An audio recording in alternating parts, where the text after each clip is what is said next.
Hey guys, welcome back. Today we're going to be doing a tyre puncture repair on Jono's RS3. Can you just video?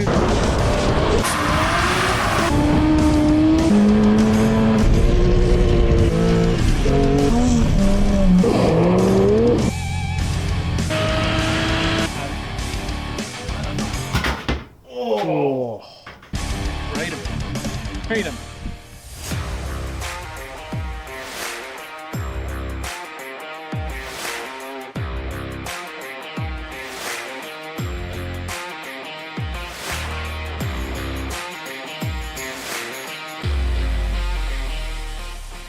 First off, we have to get the screw or the nail, whatever it is, in this case the screw out of the tyre. To be able to repair a tyre, you actually have to be probably within this area of the tyre because it gets a bit risky getting closer to the sidewall.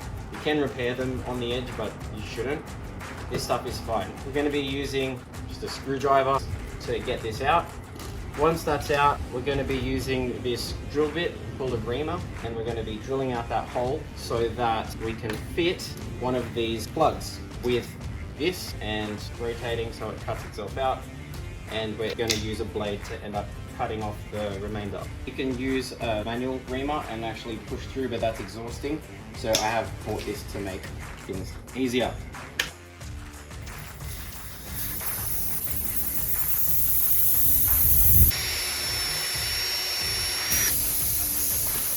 So we have to get the plug through here into this tool. So you're getting that through. Cool, just like that. Now, all we simply do is press in. Whoop.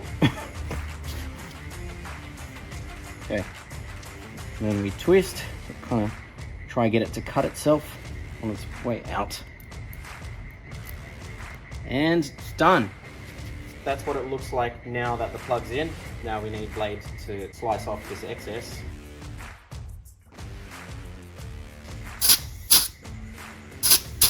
It's as simple as that. The tyre is now repaired. You can find these puncture repair kits at a lot of servos. Some don't have them. You kind of got to try your luck. And it's always good to have these in your car. You don't need to be at a garage with a compressor. You can actually get something like this. This is just a portable compressor that you can buy from auto parts store. This just plugs into your cigarette lighter or directly to your battery. Comes with a hose and fittings to connect to your tyre, and you can pump this up on the side of the road and do your own repairs. Thanks for watching. I'll see you on the next one.